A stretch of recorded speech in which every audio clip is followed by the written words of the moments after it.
이 친구가 영어를 좋아하는 영어 한 과목만 남기고 나머지는 정리하고 공부 방법부터 익히자. 그래서 저희 에듀플렉스에서 실제로 학습 계획, 공부 방법부터 시작해서 고등학교 1학년인데 원래 1학기 중간기말에서 전교 1등을 했습니다. 그래서 이런 걸 봤을 때 저는 이 공을 학부모님에게 돌리고 싶었어요. 왜냐하면 너무 잘 기다려주셨다. 아이가 공부를 안 해서 걱정이 많으신 우리 학부모님들을 위한 팟캐스트입니다. 오늘은 대치 에듀플렉스 김준수 원장님 모시고 얘기 나눠볼게요. 네, 안녕하세요. 네, 안녕하세요. 네.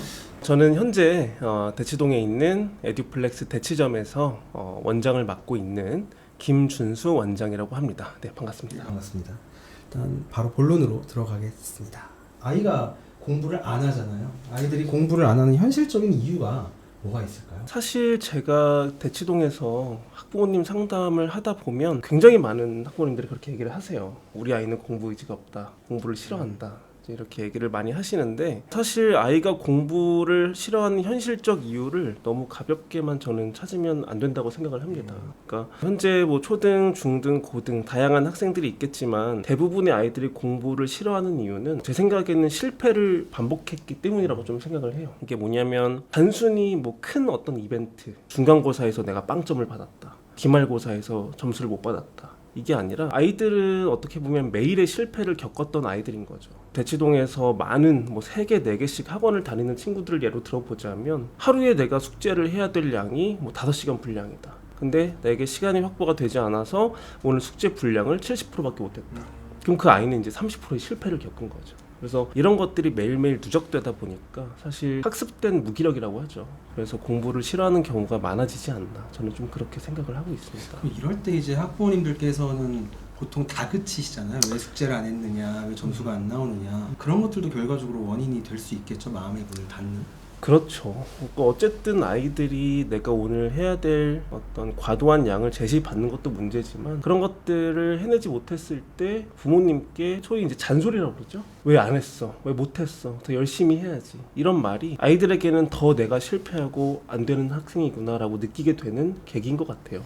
그럼 이럴 때 이제 딱 뭐 점검할 수 있는 체크리스트 2가지 정도 만든다면 뭐가 있을까요? 사실 이럴 때 학생이 만들어야 될 체크리스트라기보다는 저는 학부모님이 학생에게 해줘야 될 체크리스트가 필요하다고 생각을 합니다. 첫 번째는 우리 아이가 너무 과도한 사교육을 하고 있지 않은지 점검을 해보셔야 돼요. 하루의 시간은 한정되어 있고 내 아이가 자기주도적으로 성장하기 위해 시간을 확보해야 된다는 거죠. 그래서 첫 번째로는 그 양을 체크를 해주셔야 되고, 두 번째로는 부모님이 지금 내 아이를 어떻게 대하고 있는지를 한번 체크를 해보셔야 됩니다. 방금 말씀해 주셨다시피 왜 못했어? 왜 안 했어? 보다는 힘든 일 있는지, 요새 뭐 어려운 건 없는지 이렇게 물어봐주는 태도가 저는 필요하다고 생각해서 그 2가지를 학부모님들께서 많이 신경 써야 되지 않을까 그렇게 생각을 하고 있습니다. 또 제가 느끼는 거 요즘에 애들이 너무 또 타인한테 의존하는 것들도 좀 있잖아요. 그렇죠. 이런 거에 대해서는 어떻게 생각하세요? 그러니까 이것도 사실 아이들이 어렸을 때부터 학습된 결과예요.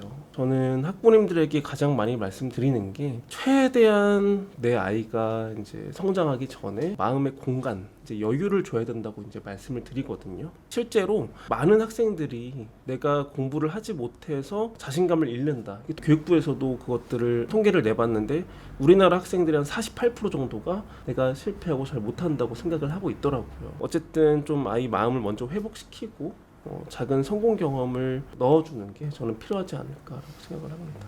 제가 겪어보는 아이들도 결과적으로 공부를 안 하려고 이미 마음의 문을 닫고 있는 친구들이 있어요. 그러니까 공부를 통해서 성취를 해서 기뻐본 적도 없는 거고, 근데 이런 애들이 책임감이 뭐 생길 수가 없죠, 사실은. 그렇죠.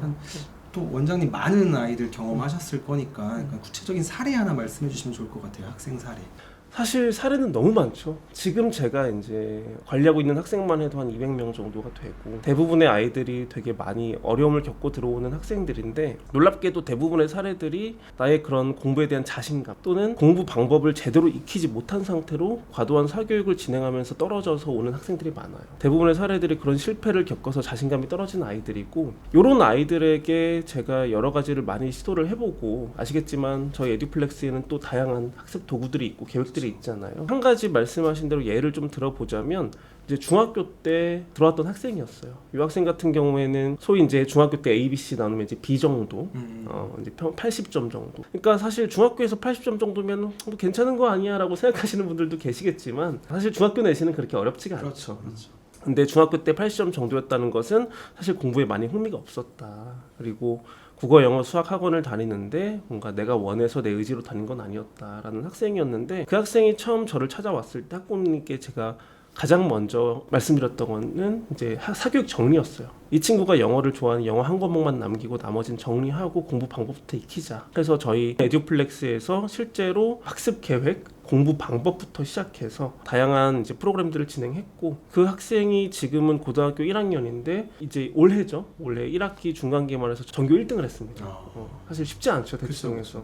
그래서 이런 걸 봤을 때 저는 요 공을 학부모님에게 돌리고 싶었어요. 왜냐하면 너무 잘 기다려 주셨다. 그리고 쉽지 않은 결정이었지만 잘 정리해 주셨다. 이런 부분을 저는 좀 높게 사고 싶습니다. 보통 이제 아까 말씀하셨던 뭐 아이가 지쳐 있고 자신감 떨어져 있고 이런 경우들이 제 경험상으로는 고등학교 1학년 때 첫 시험 보고 나서나 아니면 모의고사 처음 딱 보고 나서 이때 굉장히 좀 떨어지고 위축되는 것 같아요. 이런 친구들의 사례는 혹시 없을까요? 사실 학부모님들이 많이 또 오해를 하시는 게 내 아이가 중학교 때 평균 90, 95였다. 그럼 고등학교 가도 한 2등급은 나오지 않을까? 이런 생각들을 많이 하시잖아요. 실제로 그렇게 말씀하시는 학부모님들을 되게 많이 봤어요. 근데 저는 말씀드리거든요. 내 아이가 중학교 때 A, 뭐 90점에서 100점 사이였다. 고등학교 진학했을 때 기대 등급은 4, 5등급, 9등급 기준에서는 이라고 말씀을 드립니다. 실제로 그래요. 그러니까 물론 1, 2등급 유지하는 학생도 있는 반면 예전 기준으로 7, 8등급까지 떨어지는 아이들도 있기 때문에 이제 그렇게 말씀을 드리는데 사실 너무 많습니다. 대부분의 학생들이 제대로 된 준비를 하지 않고 사교육에만 의존하다가 내가 제대로 된 공부 방법, 더 나아가서는 자기주도죠.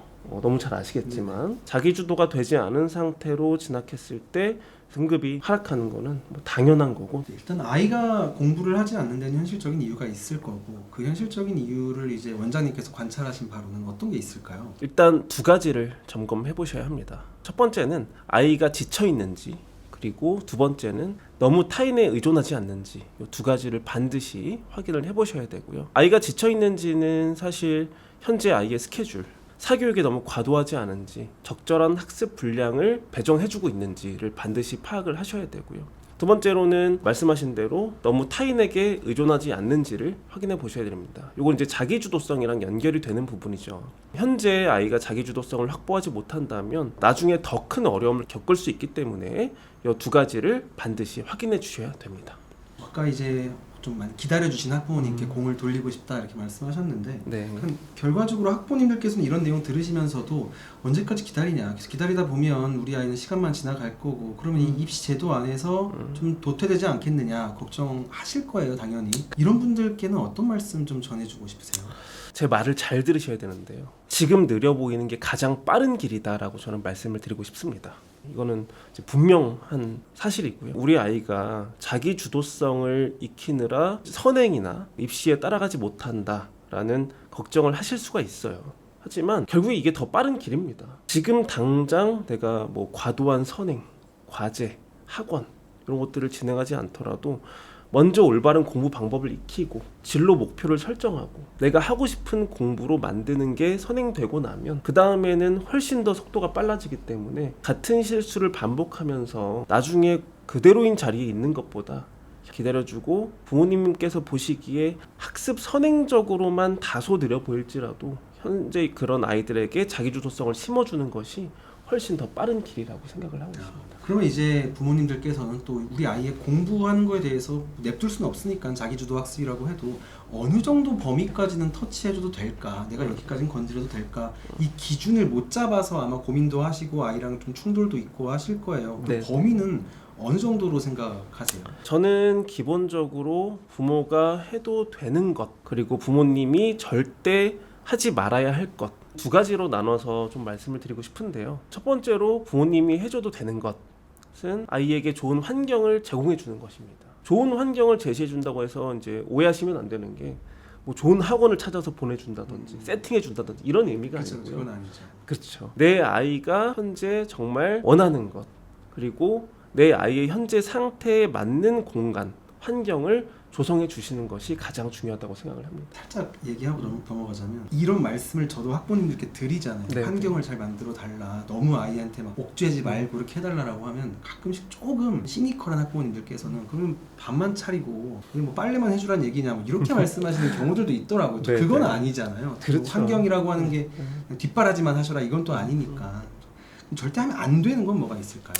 절대 하시면 안 되는 거, 일단 부모님이 직접 계획표를 짜준다든지 교재를 세팅해 준다든지 아까 말씀드렸다시피 학원을 세팅하신다든지 생기부를 본인이 직접 챙기시는 학부모님들도 있어요. 가져와봐라 해서 뭐가 됐네 안 됐네, 수행평가도 다 대신해 그렇죠. 주시고 동아리는 뭐를 해라, 그렇죠. 이제 공부는 어떻게 해라. 그러니까 사실 이런 것은 삼가 주셔야 되는 행동이라고 볼 수가 있고요. 아까 말씀해 주셨다시피 그럼 나는 뭐 밥만 해주고 빨래만 해주냐, 사실 그게 더 나을 수도 있어요. 그쵸, 맞아요. 어떻게 보면. 왜냐면 제가 많은 학부모님들에게 말씀드리는 예시 중에 하나가, 학부모님들이 원하시잖아요. 우리 아이가 서울대 갔으면 좋겠고 꿈을 이뤘으면 좋겠고 우리 아이가 의사가 되고 싶으면 의대를 갔으면 좋겠고 변호사가 됐으면 뭐 이렇게 많이 말씀을 하시는데, 저는 그렇게 성공한 케이스의 부모님을 벤치마킹 하라고 말씀을 드려요. 그런 부모님들이 이렇게 간섭하거나 아이에게 과도한 압박을 하거나 거의 없거든요. 그렇죠.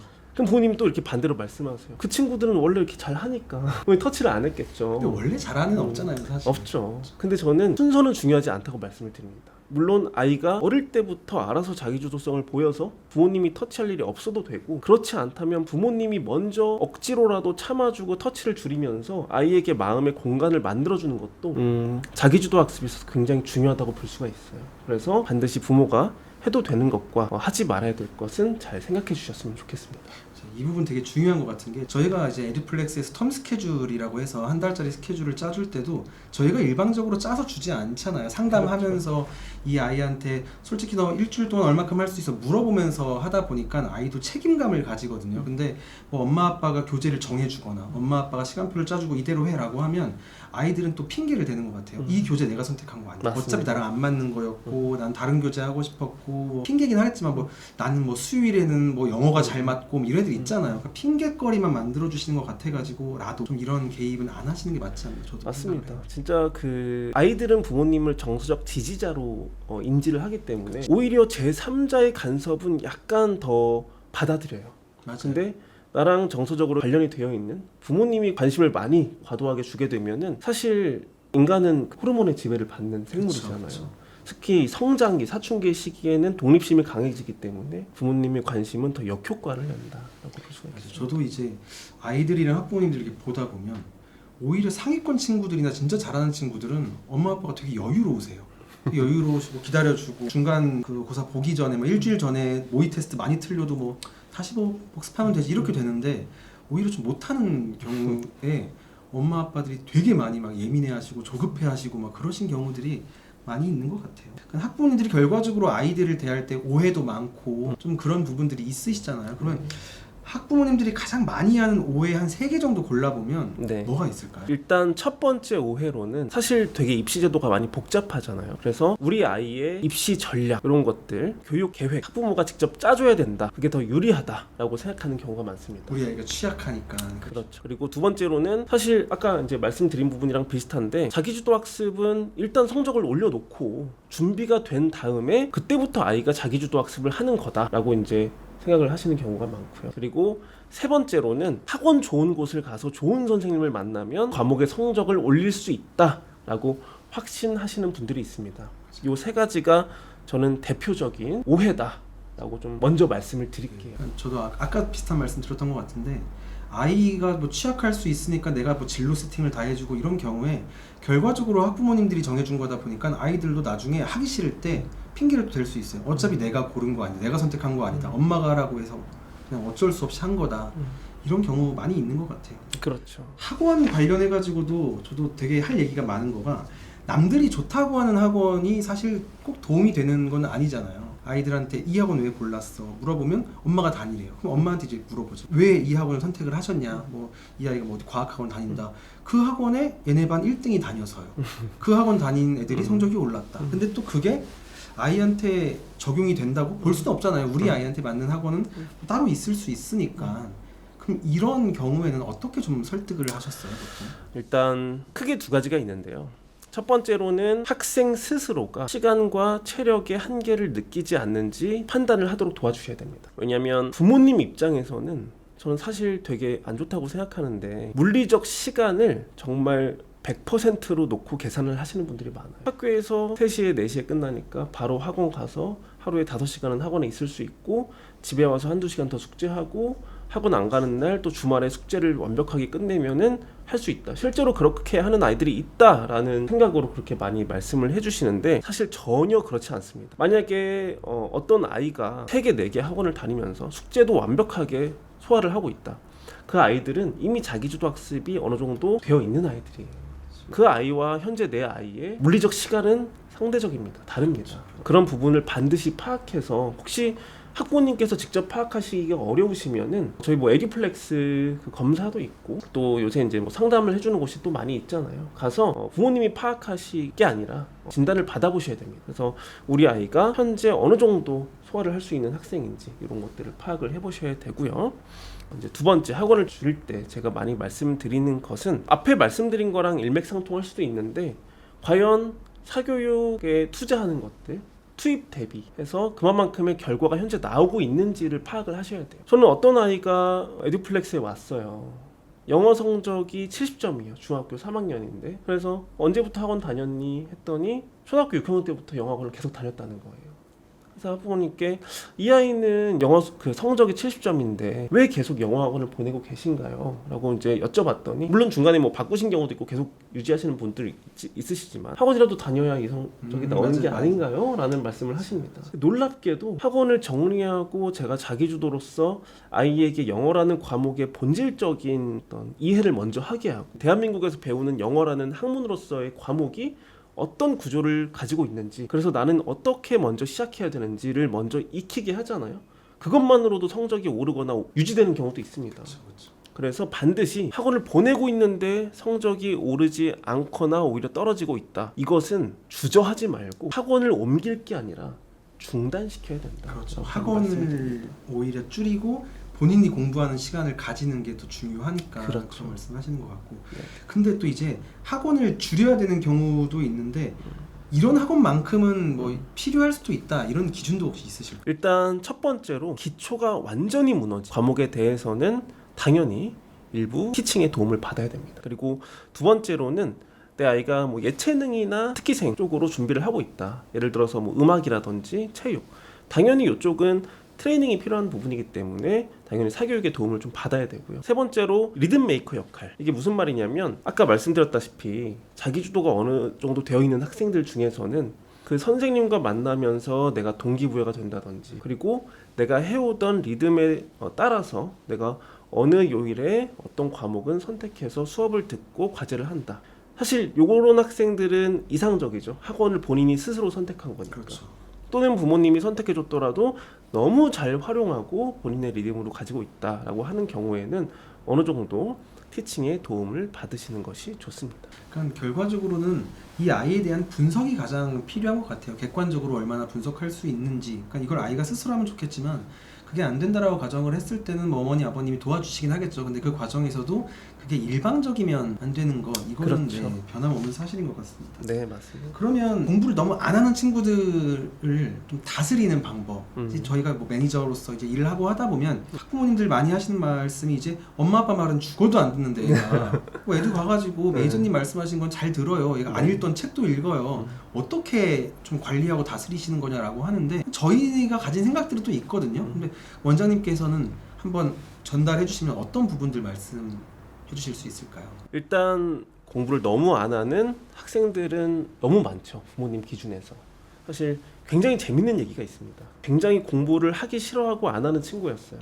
소위 말하는 이제 중학교 때 공부에 관심이 없는 학생, 의지가 없는 학생. 그러니까 내신 B등급 정도 중학교면 한 80점 정도잖아요. 그 정도면은 아시겠지만 중학교 때 그렇게 공부를 열심히 했다고 볼 수가 없죠. 하는 척하고 학원 다니고 따라다니고 그렇죠. 그 네. 정도죠. 사실 중학교 때는 어느 정도 내가 뭐 벼락치기 정도만 해도 성적은 나올 수가 있으니까. 학부모님이 처음 에듀플렉스를 찾아오셨을 때 가장 고민이 그거였어요.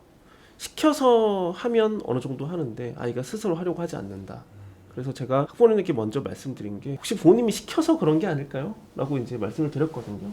굉장히 제가 감사했던 게 이 상담을 하고 나서 바로 학생에 대한 그런 관심, 잔소리 이런 거 끊어주셨어요. 그런 것들. 그게 쉽지 않은 것 같아요. 정말 쉽지 않죠. 가장 어려운 것 같아요. 굉장한 인내력을 요구합니다. 그렇죠. 저는 이따 뒤에서도 말씀드리겠지만 학부모님들이 해야 될 역할이 굉장히 많아요. 사실 이런 부분에서는 이 학생이 본인의 마음의 공간 여유가 생기기 시작한 거예요. 이 학생의 공부를 피하는 이유는 부모님의 관심이었던 거죠.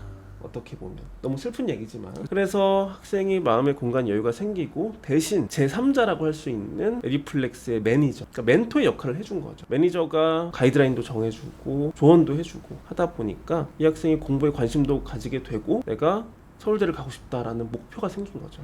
그래서 고등학교 올라가는 중3 이제 겨울방학 때 굉장히 열심히 공부를 했어요. 제가 봐도 본인이 스스로 공부를 하고, 이 친구는 사실 학원도 한 개밖에 다니지 않았거든요. 그러면서 이제 첫 번째 중간고사에서 전교 1등을 받은 거죠. 대치동에서 사실 쉽지가 않잖아요. 그래서 와, 이거 대단하다, 너무 잘했다. 근데 이것도 유지하는 게 어려울 텐데 라고 생각했는데, 두 번째 기말고사 때도 또 전교 1등을 받아온 거예요. 이번 9월 모의고사 때도 모의고사 점수로 전교 또 1등을 했습니다. 그러니까 사실 굉장히 아이러니하죠. 부모님이 관심을 안 가진 만큼 학생은 성장을 했다는 게요. 그러니까 오히려 부모님이 관심을 안 가지는 거 자체가 아이들 입장에서는 나를 믿고 기다려주는구나, 어떻게 보면 또 긍정적인 기대도 하고 있구나라는 생각을 그렇죠. 하는 것 같아요. 네, 그러니까 맞습니다. 아이들이랑 상담하다 보면서 느끼는 거가, 저희가 뭐 독서를 하고 이러면 그거로는 상처를 많이 안 받거든요. 근데 오히려 엄마 아빠가 지나가면서 툭 던진 그 한마디 때문에 맞아요. 마음 상해가지고 엄마 아빠랑 싸우고 네. 저희 앞에 와서 울고 이런 그렇죠. 경우가 진짜 많은 걸 보니까, 그런 네. 거 보면 애들이 덩치는 컸어도 아직은 너무 어리잖아요. 10대 맞습니다. 아이들이. 그런 거를 어머님들, 아버님들이 많이 알아주시면 좋을 것 같아요. 네, 아까 말씀드렸다시피 부모와 자식은 정서적으로 연결되어 있기 때문에 그렇죠. 절대 부모가 조언자의 역할을 할 수가 없어요. 나중에 저는 말씀드립니다. 부모가 아이에게 존경받고 끈끈한 유대감을 가지고 삶의 멘토가 되려면 지금 성장기에는 기다려주셔야 되고, 빠르면 한 20대 중반, 늦으면 30대나 되어야 부모님이 그런 조언자 역할을 해줄 수 있다. 아이가 받아들일 준비가 되었을 때. 근데 그 나이까지 부모님이 끼고 살 수는 없잖아요. 맞아요. 아이들을. 그죠? 그때까지 다 해주고 뭐 취업할 때 자소서 써주고 그럴 수는 없으니까. 그럴 수 없으니까. 그럼 그 공부 안 하는 아이한테 진짜 절대 하면 안 되는 만 3가지 정도 골라주시면 어떤 거 있을까요? 저는 우리 아이가 공부를 하기 싫어한다, 또는 공부에 관심이 없다라고 했을 때 절대 하면 안 되는 3가지를 반드시 말씀드리고 싶습니다. 첫 번째는 비교고요. 두 번째는 조급함. 세 번째는 과잉 개입입니다. 비교는 뭐 아시겠지만, 제가 이제 첫 번째 말씀드릴 때 좀 설명을 드렸지만, 다른 아이들과 비교를 당하고 그게 직접적이든 간접적이든 비교를 당하게 되면 굉장히 아이는 우울하고 실패감을 많이 느낍니다. 그리고 나는 계속 실패하고 안 된 친구가 되는 거예요. 근데 가끔 부모님들이 직접 비교를 하지 않았다고 해서 남들과 비교하지 않았다라고 생각하시는 학부모님들이 계세요. 아이 입장에서 생각해야죠. 그쵸. 아이 입장에서 받아들이는 친구들이. 그러니까 꼭 누군가를 언급하지 않아도 너는 왜 이것도 안 되니? 라는 말만 해도 아이는 누군가는 되는데 나는 안 되는 학생이구나. 맞아요. 너는이니까. 그렇죠. 나는 의지력이 없구나. 이렇게 받아들이게 됩니다. 비교는 절대 하시면 안 되고요. 조급함. 학부모님이 1의 조급함을 느끼면 학생들은 거의 3, 4, 5의 조급함을 더 느낍니다. 왜냐하면 눈치를 보거든요. 그래서 절대 아이들에게 조급한 티를 내면 안 돼요. 그러니까 비교와 연결되는데, 누구는 이제 중학교 뭐 1, 2학년 학생이에요. 저는 지금 미적분 하고 있다던데, 우리 아이는 상담 와서 아이가 옆에 있는데 그런 얘기를 하세요. 많이들 하세요. 야, 미적분을 하고 있는데 우리 아이는 이제 뭐 고1 공통수학 하고 있어요. 절대 하면 안 되죠. 왜냐면 이거는 부모님이 그렇게 조급해 한다는 것은 아이는 내가 당연히 지금 그걸 하고 있어야 되는데 못하고 있구나라고 이제 생각을 하게 됩니다. 그래서 더 여유롭게 아이 앞에서는 연기를 잘 하셔야 돼요. 맞아요. 표정 관리도 하셔야 되고, 아이 키우는 게 쉬운 게 아닙니다. 그래서 표정 관리도 하셔야 되고, 참을 줄도 알아야 되고, 필요한 질문과 대답만 해주셔야 되고, 그래서 이런 조급함은 절대 드러내서는 안 된다. 맞아요. 되게 재밌는 게, 되게 조급해하는 캐릭터의 어머님 아버님들 계시잖아요. 제가 그분들한테 진짜 일주일 동안 아이한테 아무 잔소리도 하지 말고 조급한 내색을 한 번도 보이지 마라. 그럼 애들이 한 4일 5일쯤 됐을 때 저한테 와서 눈치를 슬슬 봐요. 혹시 엄마 아빠랑 무슨 얘기 했냐? 왜? 그러면 아니요, 이러고 또 가요. 또 하루 있다 와가지고 엄마 아빠가 이상하다. 그럼 그때부터 아이가 저 뭐 할까요? 네. 저 주말에 뭐 좀 할까요? 이 얘기를 먼저 하거든요. 저는 거기서 자기 주도성도 시작된다고 봐서. 그렇죠. 그러니까 아이들이랑 부모님들이 심리전을 서로 하잖아요. 근데 그 네. 부모님이 심리전에서 이길 수 있어야 한다. 그게 좀 필요한 것 같습니다. 굉장히 중요한 맞아요. 부분입니다. 아까 말씀드렸다시피 이제 과잉 개입입니다. 그래서 부모님이 과잉 개입을 하시면 절대 안 되는 게 사실 공부는 누구 일이죠? 학생들이 그렇죠. 직접 해야죠. 네. 그러니까 부모가 과잉 개입을 하게 되면 아이는 본능적으로 공부가 내 일이 아니라 그러니까 자기 일이 아니라 부모 일이라고 이제 느끼게 돼요. 그래서 절대 부모님이 학원을 데리고 다니면서 뭐 소위 말해서 학원 쇼핑이라고 하죠. 맞아요. 뭐 학원 테스트를 계속 보게 한다던가 계획을 짜주고 공부하는 것을 감시한다던가 매일의 학습량을 체크한다던가 이런 과잉 개입은 절대 삼가해 주셔야 된다라고 저는 말씀드리고 싶습니다. 맞아요. 과잉 개입이 됐을 때 가장 최악의 케이스가 아이들 입에서 그 말이 나와요. 제가 공부하는 게 우리 엄마 아빠의 소원이에요. 이 말이 나오면 그때부터 끝인 것 같아요. 그렇죠. 그러니까 아이들 입장에서도 내가 공부를 안 하면 엄마 아빠가 제일 초조해하고 힘들어하네.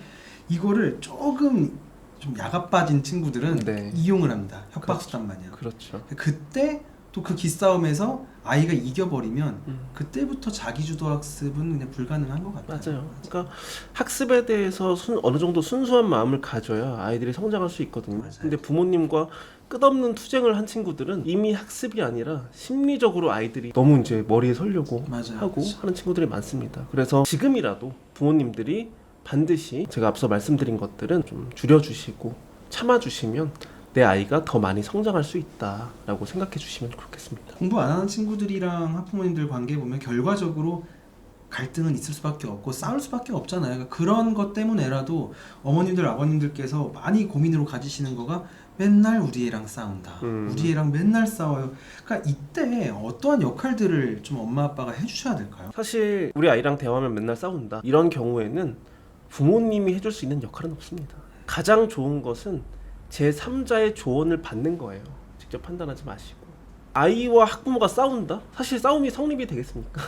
네, 성립이 되지 않죠. 부모와 자식 간인데. 그렇죠. 사실 이거는 힘겨루기예요. 일종의. 싸우는 게 아니라. 그래서 일단 부모님께서도 우리 매니저님들이 어떤 조언을 해줘요. 만약에 아이가 이런 정말 잘못된 행동을 했어요.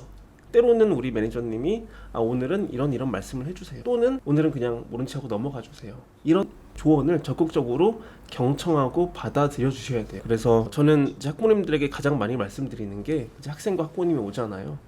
그러면은 대부분 둘 다 표정이 안 좋습니다. 왜냐? 아이는 엄마가 가자고 해서 따라왔고 그렇죠.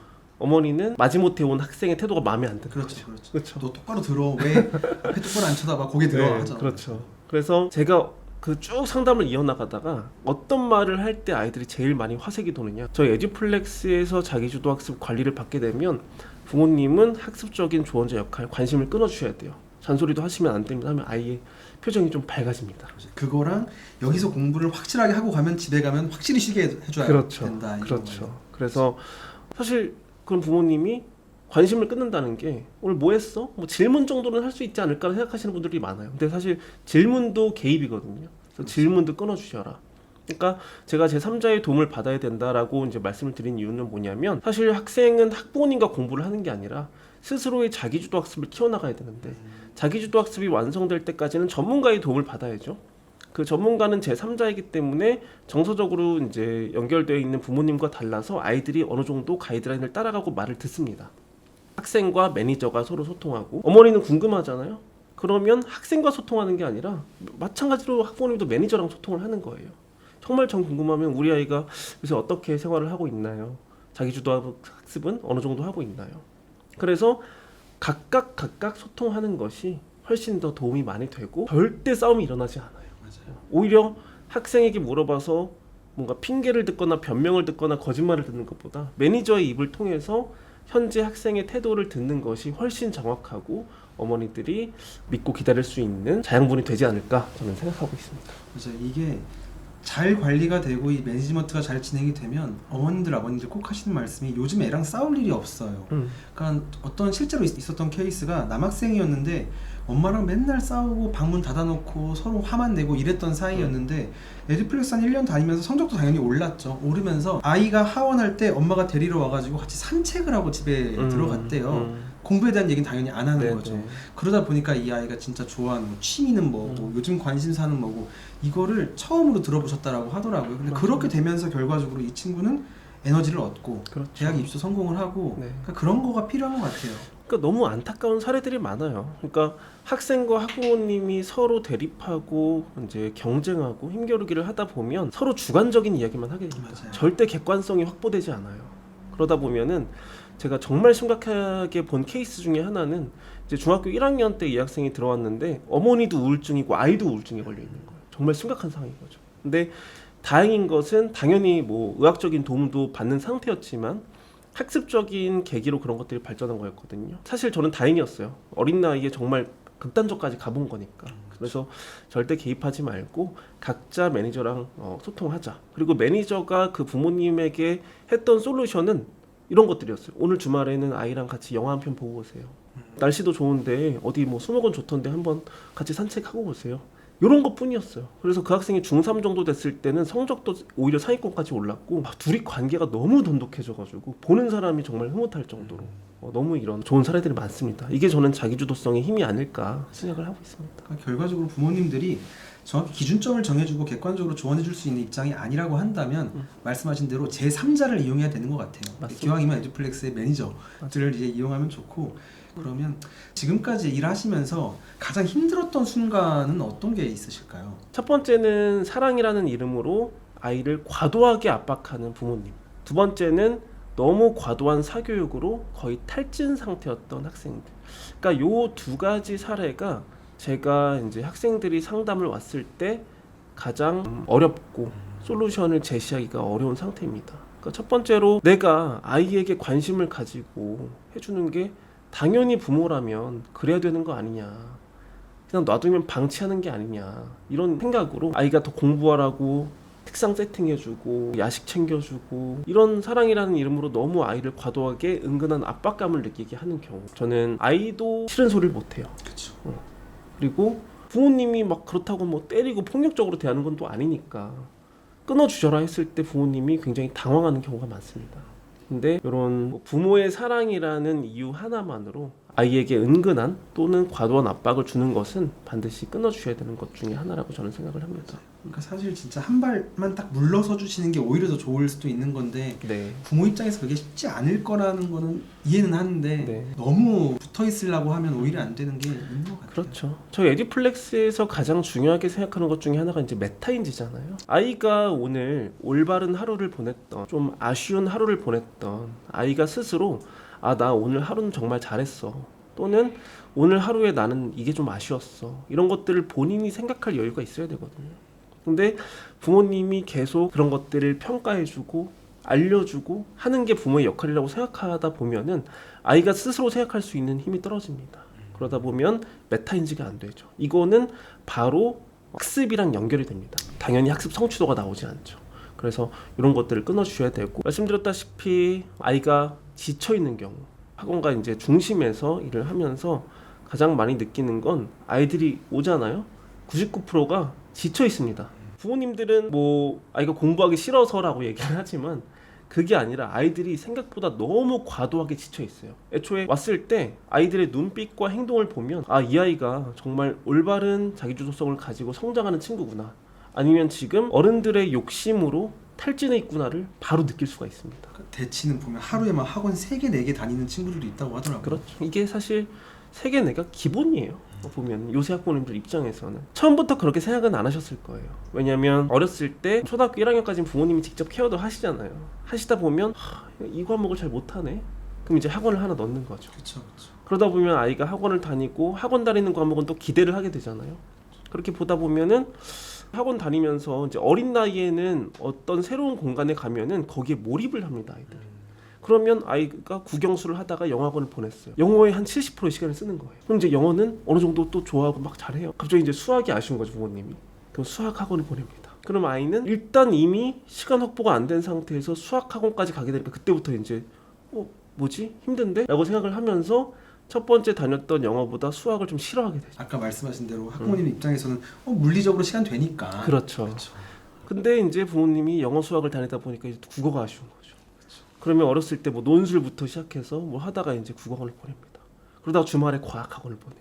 이러면 아이는 그때부터는 뭐 재미고 내가 좋아하는 과목이고 싫어하는 과목 이게 없이 그냥 빡빡한 하루의 스케줄을 연예인들 밤새서 스케줄 쳐내듯이 그렇죠. 그냥 톱니바퀴처럼 굴러가고 있는 거예요. 그러니까 이런 탈진 상태로 오는 학생들은 상당히 굉장히 어려운 케이스에 속한다고 볼 수가 있습니다. 그럼 개인적으로 궁금한 건데 이런 타입의 친구들이 이제 와가지고 등록한다고 했을 때 이제 원장님이시니까 매니저님한테 배정을 할 거잖아요. 그렇죠. 그때 매니저님한테는 어떠한 식으로 좀 가이드를 주세요? 저는 이제 두 가지 케이스가 있는데 첫 번째는 학부모님들이 제 이야기를 귀담아 듣고 학원 정리를 바로 해주시는 케이스가 있어요. 너무 다행인 거죠. 네네. 근데 그렇지 못한 상태로 좀 고민해 볼게요.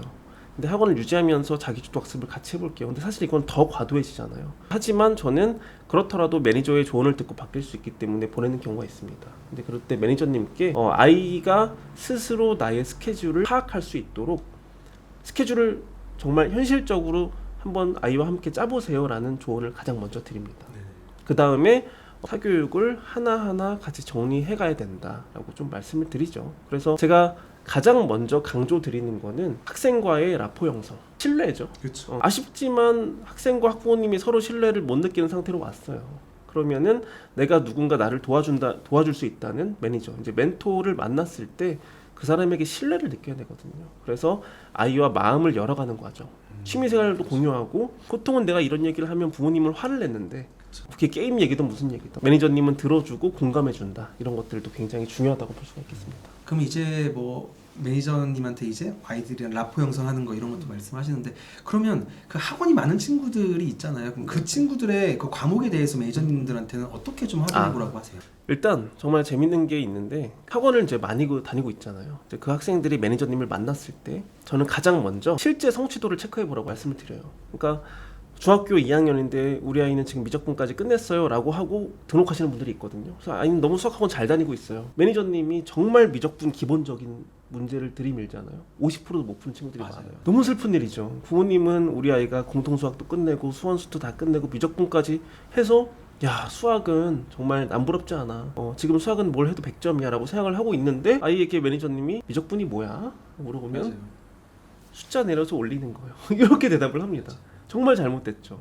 그리고 조금만 변형된 문제를 내도 전혀 손을 대지 못해요. 그럴 때 매니저님이 과목별로, 학원에서 지금 쓰고 있는 교재가 뭐 선행교재고 자체교재인데 이 아이가 정말 수업 듣고 따라하고 그냥 문제 풀고 채점하고 고쳐서 그냥 완성돼 있는 교재인지, 정말 이 교재를 본인이 습득을 해서 내 걸로 만들어져 있는 상태인 건지, 이런 것들을 가장 먼저 점검하게 하고 교재를 다시 세팅을 하게 합니다. 그게 훨씬 더 빠른 길이라고 말씀을 드리고 싶어요. 맞아요. 에듀플렉스에서는 매니저들이 결과적으로 그 공부한 내용을 뭐 엔딩 체크하고 하다 보니까 책 검사를 좀 꼼꼼하게 할 수가 있잖아요. 근데 그냥 학원에서 쓴 교재를 가져와서 보면 문제가 풀려 있기만 하고 채점은 안 되어 있고, 그렇죠. 혹은 채점까지는 되어 있는데 이 선지가 왜 틀린 거야 라고 물어보면 절반 이상은 답변을 못 해요. 그렇죠. 그냥 틀린 거예요. 네, 틀린 네. 거라서 그 통째로 외워요. 이런 경우도 있고, 또 하나가 학부모님께서는 이 아이가 미적분까지 다 했는데 미적분까지 수업을 참여한 거는 맞는 거죠. 근데 이 내용을 알고 있는 경우들은 잘 없는 케이스가 정말 많은 것 같아요. 네, 맞습니다. 그러면 이제 이 팟캐스트를 듣는 학부모님들께서는 우리 아이가 상위권이면 안 듣고 계시겠죠? 중하위권일 때 늦더라도 성적이 좀 오를 수가 있느냐? 그러니까 원장님께서 다양한 아이들 경험해보시고 상담해보셨을 거니까 늦더라도 오를 수 있나요, 성적이? 충분히 오를 수 있습니다. 우리 아이가 만약에 지금 고1인데 뭐 7등급, 9등급, 그러니까 요새 5등급제로 했을 때는 뭐 4, 5등급 학생인 하위권 학생이다 라고 했을 때도 충분히 성적을 올릴 수가 있어요. 그렇죠. 네. 특히나 제가 실제로 상담을 하다 보면 7등급 뭐 이제 옛날 기준으로, 그리고 현재 하위권, 뭐 중학생 기준으로 하위권 학생이다, 이런 친구들이 본인에게 맞는 생활 리듬만 잘 잡아도 훨씬 빠른 속도로 급격하게 성장을 할 수 있습니다. 근데 오히려 그런 리듬이 막혀 있으면 3년, 4년, 5년이 지나도 사실 성적이 오르기란 어렵죠. 맞아요. 본인이 만든 리듬이어야 되고 누가 짜준 리듬 안 되는 거고. 그렇죠. 그래서 아까 말씀드렸지만 중학교 때 B등급에서 전교 1등까지 올라간 학생들도 있고, 과거에 제가 관리를 해서 지금 뭐 소위 말하는 뭐 스카이라든지 의대나 서울대 이런 간 학생들을 예로 들자면 본인의 리듬을 찾았어요. 그러니까 예를 들어서 의대를 간 학생이 한 명 있었는데 그 친구는 처음 왔을 때 아까 말씀드렸다시피 거의 탈진 상태였어요. 부모님의 기대를 온전히 받아들이는 학생이었거든요. 이 친구는 대항하거나 그러지 않았어요. 부모님이 뭐 하면 되게 열심히 밤을 새서라도 해내려고 하는 친구. 근데 과도하니까 본인이 절대 그런 것들을 해낼 수가 없었죠. 그리고 저희는 아이가 오면 먼저 성향 검사, 타입 검사를 하잖아요. 맞아. 이 학생이 타입을 봤더니 소위 말하는 꼭두각시 같은 그런 학생이었던 거예요. 시키는 건 잘하는 거예요. 시키는 건 다 해내지만 본인의 리듬을 찾을 수 없는, 과감하게 솔직히 너가 하루에 공부할 수 있는 시간은 학기 중 5시간, 방학 8시간이 최선이다. 그리고 다 정리하고 그렇게 시간을 세팅해 줬거든요. 이 5시간, 8시간 지키는 것만 해도 이 학생은 2년 내내 힘들어했어요. 그렇죠. 그걸 꾸준히 지켜야 되니까. 하지만 그런 리듬을 찾고 나니까 본인이 원하는 바를 쉽게 좀 이룰 수가 있었습니다. 그러면 하위권인 친구들이 성적이 오르는 케이스들을 보셨을 때 이 네. 조건 한 3가지 정도는 꼭 만족이 되어야만 한다. 어떤 게 있을까요? 이런 학생들은 3가지 조건을 만족하면 됩니다. 첫 번째로는 책임 회피를 하지 않는 거, 그리고 두 번째로는 본인이 뭐 한 가지라도 몰입해보는 경험. 공부가 아니더라도. 그렇죠. 그리고 세 번째로는 본인이 공부하는 이유를 설명할 수가 있어야 돼요. 딱 이거 3가지만 아이들이 할 수 있어도 하위권에서 중위권까지는 생각보다 금방 올라갈 수가 있습니다. 저는 경험했던 친구들 중에서 하위권 친구들인데 뭐 좋아하는 연예인이 있어서 따라다니거나 그거를 엄마 아빠들이 되게 싫어하잖아요. 근데 저는 그렇죠. 오히려 차라리 진짜 좋아가지고 막 팬사인회 따라다니고 공연 따라다니고 할 정도의 열정이 있는 게 낫다고 설명드리거든요. 네네. 진짜 무기력하게 아무것도 좋은 거 없고 뭐 오늘 당장 죽어도 되는 애 마냥 있는 것보다는 진짜 뭔가를 미칠 듯이 좋아해본 애들은 그거를 방향만 조금 틀어주면, 인간 강사를 얘한테 새로운 아이돌을 만들어주면 공부 열심히 하는 부분들이 있는 것 같아요. 그렇죠. 매니저님도 아시겠지만 매니저님도 학생 관리하실 때 공부의 책임을 학생에게 많이 주도적으로 관리하게 하지 매니저님이 직접 관리하시진 않잖아요. 그렇죠. 그렇죠. 맞아요. 그래서 아이가 공부에 대한 책임을 과도하게 다른 사람의 입을 통해서 듣다 보면 공부는 나의 것이 아니야. 어떤 공부에 대한 책임이 낮아지죠. 회피하는 마음이 생기고. 맞아요. 그래서 아이가 절대 본인의 책임에 대해서 회피하지 않도록 도와주셔야 돼요. 꾸중을 하거나 잔소리를 하거나 질책을 하게 되면 아이는 변명을 하고 회피를 하게 됩니다. 못했으면 못했다. 맞아요. 그 이유는 무엇일까? 나는 앞으로 어떻게 성장을 하겠다. 이런 부분을 반드시 이제 생각을 해주셔야 되고, 이제 몰입에 대한 경험 같은 경우에는 현실적으로 이 아이가 몰입할 수 있는 환경과 분량, 상태를 제시해 줄 수 있어야 되고요. 아이가 완벽하게 내가 몰입할 수 있는 것에 대해서 몰입해보는 경험이 필요합니다. 아, 내가 해냈다 라는 그런 성취감을 좀 느낄 수 있어야 되고, 내가 공부하는 이유에 대한 설명이죠. 제가 상담할 때 진짜 많이 물어보거든요. 공부 왜 해? 물어보면 보통 아이들이 어떻게 대답하던가요? 그냥 엄마가 시켜서 그렇죠. 뭐 해야 돼가지고 네. 성적 올리면 뭐 사준다 그래서 그렇죠. 뭐 다양하죠. 조금 더 발전해서 그래도 내가 좀 엄마도 있고 선생님도 있으니까 내가 말을 좀 예쁘게 해야겠다 하는 친구들이 하는 말이, 뭐 학생이니까 공부를 맞아요. 해야죠. 뭐 그렇게 얘기를 합니다. 근데 이 공부 이유를 설명하려면 아이들이 기본적으로 목표의식이 있어야 돼요. 그렇다고 해서 뭐 내 아이가 어린데 뭐 벌써 거창한 뭐 어떤 직업이라든지 뭐 의사가 되겠다 뭐 이런 직업이나 학교 학과까지는 아니더라도 단기적으로 저는 이번 시험에서 어느 정도 성취하고 싶어서요. 제가 몇 등 정도 해보고 싶어요. 그리고 내가 이걸 이뤄내서 어떤 보상을 받고 싶어요. 이런 보상이나 아이들이 몰입할 수 있는 그런 공부에 대한 이유가 좀 있어야 되고, 아이가 자신의 입으로 그런 것들을 설명할 수 있어야 된다고 저는 생각을 하고 있습니다. 맞아요. 그러니까 공부를 가지고 나의 미래를 위해서, 이 공부가 나의 미래를 위한 뭐 특정한 수단적 가치가 있다라는 것을 인지해야지 애들이 공부를 하는 거고, 막연하게 그냥 해야 되니까 하는 거예요라고 하는 친구들은 네. 열정이 떨어질 수밖에 없죠, 결과적으로. 그렇죠. 그래서 늦더라도 내 자녀가 성적 상승을 했으면 좋겠다. 그리고 마지막에는 상위권이 됐으면 좋겠다 하는 경우에는 이 3가지 조건을 꼭 생각하고 만족시켜 주시면 좋겠습니다. 일단 뭐 이 성적 상승 사례, 등급 상승 사례를 보는 학부모님들께서도 그러면 우리 아이가 객관적으로 어느 정도까지 갈 수 있는가에 대한 뭐 데이터들 지금 원장이 갖고 계실 테니까 궁금해하실 것 같아요. 뭐 예를 들어 7, 8, 9등급이다라고 하면 어느 정도까지는 그래도 올라갈 수 있을까요? 기본적으로 예전 기준으로 7, 8, 9등급, 요새 기준으로 한 4, 5등급이다 한다면은 자기 생활 리듬만 잘 잡고 또 부모님이 그런 부분만 도와줘도 3등급 또는 2등급까지는 쉽게 올라갈 수가 있습니다. 그래서 현재 아이들이 생각보다 본인의 생활 리듬을 못 잡고 있는 경우가 많아요. 이건 단순히 뭐 식사나 수면 같은 어떤 생리적 활동의 문제뿐만이 아니라 이제 학습에 대한 리듬이죠.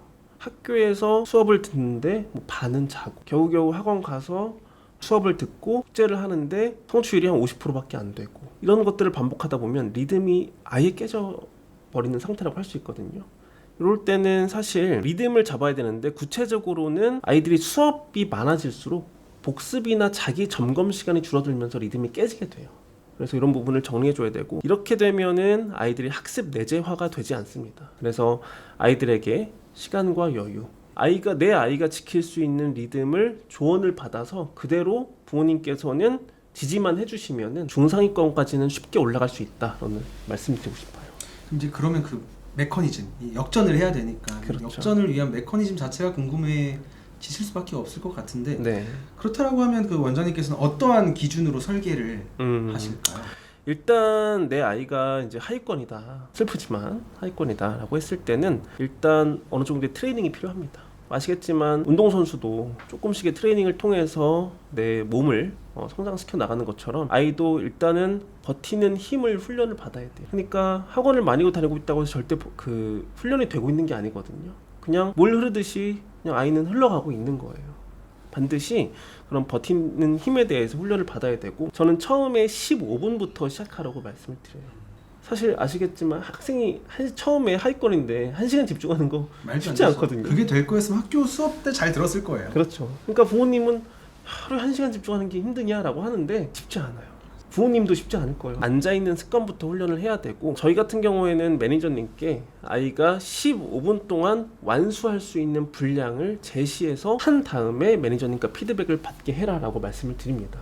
그러면은 그 아이는 15분 동안 예를 들어서 뭐 영단어를 10개를 외운다든지 또는 수학 문제 개념을 읽고 딱 그거에 연관된 문제 3문제만 풀어본다든지 하고 나서 매니저님께 점검을 받는 거죠. 그러면 이 학생은 칭찬을 받을 수밖에 없거든요. 15분 분량을 잘 해냈으니까 그 다음부터 30분, 1시간 이렇게 늘려가는 거예요. 그래서 그때까지는 어떤 학생은 6개월이 걸릴 수도 있고 어떤 1년이 걸릴 수도 있어요. 하지만 그런 것들을 차츰 늘려가다 보면 결국에는 내가 중상위권까지는 쉽게 도약할 수 있다라고 좀 말씀을 드리고 싶습니다. 6개월이 걸리고 뭐 1년이 걸리더라도 겉으로 봤을 때는 되게 느려 보일 수 있어도 그게 옳은 길일 수 있는 거니까. 그렇죠. 그럼 이제 하위권이랑 중위권 친구들 이제 공부 방식은 좀 구체적으로 어떻게 하면 좋을까요? 공부 방식 같은 경우에는 내 아이가 만약에 하위권이다 라고 했을 때는 처음부터 뭐 너무 전 과목을 다 공략하려고 하시면 안 됩니다. 국영수 보통 저희가 단권화라고 하죠. 네, 한 가지 교재로 끝까지 해보는 그런 연습을 해야 되고 그걸 통해서 아이가 성취감을 느낄 수 있도록 도와주시는 게 굉장히 중요하고요. 또한 모르는 문제는 반드시 아이가 잘 해설지를 활용하게 해주셔야 돼요. 보통 숨기시잖아요. 뺐잖아요. 네, 뺐고 반드시 근데 해설지를 보고 이게 내가 왜 이렇게 풀었는지 왜 틀렸는지 저희 에듀플렉스 같은 경우에는 해설지를 잘 활용하도록 아이들을 훈련을 시키잖아요. 그래서 그런 부분들 오히려 뺏는 것이 아니라 보고 베낄까봐 우려하는 것이 아니라 문제집을 내가 전체적으로 잘 활용할 수 있게 도와주시는 것이 좋고요. 그 다음으로 반드시 오답 노트를 해야 됩니다. 맞아요. 오답 노트도 강제로 시키는 게 아니라 아이의 필요성에 의해서 해야죠. 그래서 절대 오답 노트도 부모님이 하라고 시키면 안 됩니다. 매니저가 왜 이 오답에 대한 분석을 해야 되는지 아이를 충분하게 납득시킨 후에 오답 노트 잘 쓰게 하는 것만 몇 개월이 걸릴 수도 있어요. 하지만 그 과정을 거치셔야 됩니다. 같은 문제를 내가 다시 풀었을 때 반복했을 때 이제 해결해내고 성공하는 경험을 키워줘야 된다.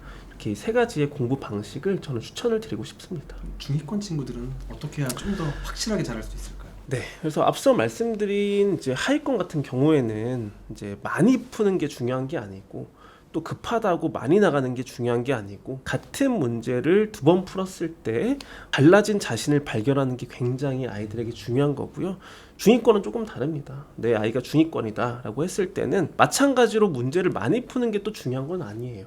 근데 여기서 틀린 문제, 오답에서 본인의 약점을 찾아내는 능력이 중요합니다. 제가 이제 학부모님들에게도 그렇고 학생들에게도 이야기하지만 아는 것을 반복해서 많은 문제를 푸는 거는 사실 성취도랑은 큰 관련이 없어요. 연습이 되는 거죠. 내가 모르는 거, 틀렸던 거를 극복해내고 내 것으로 만들었을 때 성장할 수 있다. 상위권으로 도약할 수 있다. 말씀을 드리거든요. 그래서 첫 번째로는 과목별 문제집을 최소한 2회독 이상은 해야 됩니다. 근데 아이들이 싫어하잖아요. 한 문제집 다시 보는 거. 그렇죠. 그리고 학원 같은 경우에는 문제 풀면 바로바로 다음 걸로 넘어가니까 아이들이 더 뭔가 했다라고 느끼고. 맞아요. 그렇죠. 우리가 이만큼 했다. 그냥 그렇죠. 양적으로 보여지는 거죠. 그래서 반드시 최소 2회독 이상. 이것도 마찬가지로 왜 내가 이거를 푼 문제집 가지고 지루하게 다시 봐야 되는가, 충분히 납득을 시켜주고 이해를 시켜줘야 됩니다. 이제 1회독은 빠르게 내가 개념을 훑으면서, 사실 중위권 아이들은 A, B, C가 있을 때 C까지는 해결할 수가 없어요. 아시겠지만. 그래서 A, B까지 해결하고 빠르게 훑으면서 내 개념 정리를 하고요. 그래서 2회독을 할 때는 틀린 문제, 또 내가 못 풀었던 심화 문제에 집중하면서 역량을 끌어올려야 된다라고 말씀을 드리고 싶습니다. 그러면 이제 하위권 친구들과 중위권 친구들에 대해서 포인트 그냥 한 문장씩만 딱 짚어주시면 어떤 내용이 있을까요? 하위권 친구들 같은 경우에는 많이 푸는 게 중요한 게 아니라 같은 문제를 2번 풀었을 때 달라진 나 자신을 발견해야 된다라고 말씀을 드리고 싶고요. 중위권 친구들 같은 경우에는 마찬가지로 문제를 많이 푸는 것보다는 틀린 문제, 내가 해결하지 못한 문제에서 본인의 약점을 찾아내는 능력이 요구된다라고 볼 수가 있겠습니다. 좋은 이야기인 것 같습니다. 네. 이제 학부모님들이 잘 모르는 공부에 대한 얘기 나눠보려고 하는데 중학교 전교 1등 하면 고등학교 가가지고 당연히 잘할 것 같잖아요. 근데 그렇죠. 안 그런 경우들도 많잖아요. 네. 그러면 왜 그런 걸까요? 보통 되게 많이 당황들을 하세요. 학부모님이. 우리 아이가 중학교 때는 1등도 했는데 왜 가서 지금 3, 4등급밖에 못 하나요? 사실 굉장히 당연한 이야기입니다. 전 부모님한테 대비를 제대로 안 하셨으니 당연히 그렇게 결과값이 나온 거다라고 이제 말씀을 드리고, 전교 1등이던 아이들이 갑자기 4, 5등급으로 떨어지는 것은 100% 자기 주도성의 부족입니다. 아까 말씀드린 것처럼 중학교 때는 부모님이 세팅해주는 학원만 잘 유지해서 성실하게만 따라가도 전교 1등, 반 1등 유지할 수가 있어요. 근데 고등학교 때는 내가 필요에 의해서 나의 학습을 하지 않으면 100% 성적이 떨어집니다. 그러니까 결과적으로 중학교 때 요구하는 거랑 고등학교 가가지고 이제 학생들에게 요구하는 능력치가 좀 다른 것 같아요. 그렇죠. 그래서 한국 그 청소년 정책 연구원 발표에 따르면 사실 중상위권 이상의 아이들 중에 10명 중 6명이 30분 이상도 집중이 힘들다고 해요. 반복적인 스케줄에서 본인의 리듬을 찾지 못하고 계속 뺑뺑이가 돌려졌기 때문에 아이들이 집중력이 오히려 약화되었다라고 볼 수가 있고, 또한 서울대에서 이제 조사한 결과에 따르면 보통 과잉 간섭군이라고 하죠. 부모님이 얼마나 간섭을 했느냐. 이런 아이들의 학습 동기나 학습 지속 지수가 다 낮아요. 그렇기 때문에 지속하는 학습을 할 수가 없는 거예요. 보통 중학교 때는 그냥 4주 전에 시험 대비 기간이다 막 해가지고 전교 1등 찍고 했는데, 고등학교 올라갔으면은 내가 하루에 배운 내용에 대해서 복습도 해야 되고 그게 누적이 되어야 되는데 수업은 수업대로 날려버리고 막바지에 시험 대비를 하려고 하니 그 많은 양이 들어오지도 않죠. 맞아요. 무조건 100% 성적이 떨어집니다. 그럼 이런 위험성들이 되게 많잖아요. 고등학교 진학을 하게 되면. 그럼 중학교 단계에서 이거만큼은 해결을 하고 진학해야 된다. 한 가지 정도만 찝어주시면 뭐가 있을까요? 제가 딱 한 가지만 말씀드리자면, 아이가 공부가 내 것이라고 생각할 수 있도록 만들고 넘어가야 돼요. 맞아요. 물론 여기에 포함된 이제 조건들은 굉장히 많지만 단순하게 말씀드리자면 공부는 내가 하는 거야. 책임성을 가지고 진학을 하도록 해야 됩니다. 그러려면 부모님이 학습에 대한 과도한 관심과 개입도 끊어주셔야 되고요. 아이가 주도적으로 본인의 스케줄과 학습 리듬을 챙길 수 있도록 누군가 조언해주고 이끌어줄 필요도 있습니다. 그래서 요 한 가지만 내 아이가 가지고 올라간다면 고등학교 때 성공할 수 있다라고 저는 좀 말씀을 드리고 싶습니다. 아까 되게 비슷한 말씀 많이 해주셨는데 지금 제가 드리고 싶은 말씀 중에 하나가 학원을 끊어낼수록 내신 등급은 오른다. 이게 맞는 말일까요? 틀린 말일까요? 100% 맞는 말입니다. 네, 100% 맞는 말이고요. 매니저님도 관리하는 학생 중에 좀 상위권 친구들 있죠. 네, 그렇죠. 좀 어떤 특징을 좀 가지고 있나요? 그러니까 얘네들은 본인이 이거를 왜 해야 되는지를 알고 본인이 이거에 대해 가지고 저 이거 2주 안에 끝낼 수 있어요. 제가 이걸 2주 안에 끝내고 그 다음에 뭐 하면 되고 이런 계획들이 있더라고요. 그리고 인강을 들을 때도 50분짜리면 50분을 다 듣지 않아도 괜찮아요. 본인한테 필요한 것만 들으면 돼요. 그러니까 확실히 상위권 친구들은 효율성이 확실히 있어요. 네. 그렇죠. 그래서 학원을 없앨수록 내신 등급이 오르는 이유는 굉장히 아이러니하지만 학원에서 듣는 단순 수업량이 줄어들수록 자기 점검과 복습량은 늘어나게 됩니다. 맞아요. 사실 우리나라 교육 과정이 사실 부모님들이 불만도 많고 어려워하지만 결국에는 아이들을 위해서 교육 과정이 짜여져 있는 거거든요. 고등학교에서 아이들에게 제공하는 학습량과 수업, 특히나 대치동 같은 경우에는 굉장히 요구하는 것들이 많습니다. 그러면 아이들이 오늘 내가 들은 학교 수업과 내가 해야 되는 복습을 챙겨서 해야 되거든요. 근데 그게 아니라 학원 가서 시험 대비로 다른 걸 해버린다? 그럼 이게 분리되어서 절대 자기 점검과 복습이 이루어질 수가 없어요. 그렇기 때문에 복습과 자기 점검, 이것은 반드시 좀 필요하다고 볼 수가 있겠습니다. 그리고 하위권 친구들이 학원을 많이 다니는 경우도 있잖아요. 그렇죠. 사실 왜 다니는지 모르겠는 친구들도 있는데 그런 친구들한테 물어보면 결과적으로 내가 수업에 참여했으니까 나는 공부를 다 한 거다 라는 이상한 논리로 가는 경우들이 있어서 맞아요. 저는 그것 때문에라도 학부모님들께서 학원만 그냥 다 보내놓으면 해결되겠지라는 마음을 안 가지셨으면 좋겠어요. 아이들이 공부를 했다는 오해를 가지게 하면 안 됩니다. 그러니까 부모님이 학원을 보내서 하루에 내가 5시간을 학원에 있다 왔다, 나는 오늘 열심히 했어라는 오해를 하거든요. 아이들은 맞아요. 실제로는 공부를 한 게 아니라 하위권 아이들은 선생님의 토크쇼를 보고 온 거죠. 맞아요. 그렇죠? 맞아요. 네. 그런 아이들은 본인의 공부는 전혀 된 게 없어요. 사실은 그런 친구들 같은 경우에 반드시 내 공부를 할 수 있도록 챙겨줘야 된다라고 말씀을 드리고 싶어요. 근데 이런 걸 또 보다 보면 결과적으로 학부모님들의 불안 때문에 그런 것 같기도 해요. 그리고 그렇죠. 애들 학원 보내놨으니까 될 거야. 그렇게 그냥 믿고 싶으신 거죠. 그러니까 그런 부분들이 좀 개선이 돼야 되지 않을까. 그래서 부모님들도 시야를 넓히셔야 돼요. 맞아요. 입시 설명회 가고 어떤 세미나 가고 뭐 상담받고 돌아다닌다고 해서 시야가 넓어지는 게 아니라 오히려 시야가 좁아지고 있는 거예요. 왜냐하면 내 아이에 집중하다 보니까 여길로 시야가 좁아지고 있거든요. 근데 대한민국 교육 사회에서 어떤 아이들이 성공하는지, 어떤 인재상을 바라는지, 이런 좀 넓은 범위에서 큰 그림을 가지고 시야를 넓혀주셔야 된다라고 저는 말씀을 드리고 싶습니다. 또 이제 고교학점제가 시작이 됐잖아요. 그렇죠. 고교학점제 이 시대에 앞서서 그럼 어떤 전략을 가지고 아이들이 움직여줘야 될지. 이 고교학점제라는 걸 부모님들이 어렵게 생각하시는데 사실 뭐 크게 어렵지는 않거든요. 고교학점제에 대한 내용은 충분히 이해하고 있으실 거라고 저는 생각을 하시고, 고교학점제 시대의 가장 중요한 역량으로는 첫 번째가 자기 이해력이고요, 두 번째가 실행력입니다. 이 두 가지가 합쳐져야 되고, 이걸 통해서 마지막으로 자기 주도력이 나와야 돼요. 자세하게 말씀드리자면 이 고교학점제가 되면서 어쨌든 대학에서는 이 아이에 대해서 더 정확한 판단 근거를 찾으려고 할 거란 말이죠. 그렇죠. 왜 이걸 했었고 왜 이걸 그렇죠. 읽었고. 그렇죠. 근데 이제 비교과 활동이나 진로 이런 것들이 보면 만들어진 아이들은 그게 보입니다. 그리고 내용이 빈약한 아이들은 당연히 뒤처지게 되고, 그런데 이런 비교과 활동이나 진로 설계, 아이들이 스스로 설계하고 내가 원하고 좀 버틸 수 있는 역량이 되어 있는 아이들은 이 고교학점제 시대에서도 본인의 것을 챙겨서 나중에 좋은 평가를 받을 수가 있겠죠. 이럴수록 이해력, 실행력, 그리고 자기주도력이 반드시 뒷받침되어야 된다라고 저는 좀 말씀을 드리고 싶습니다.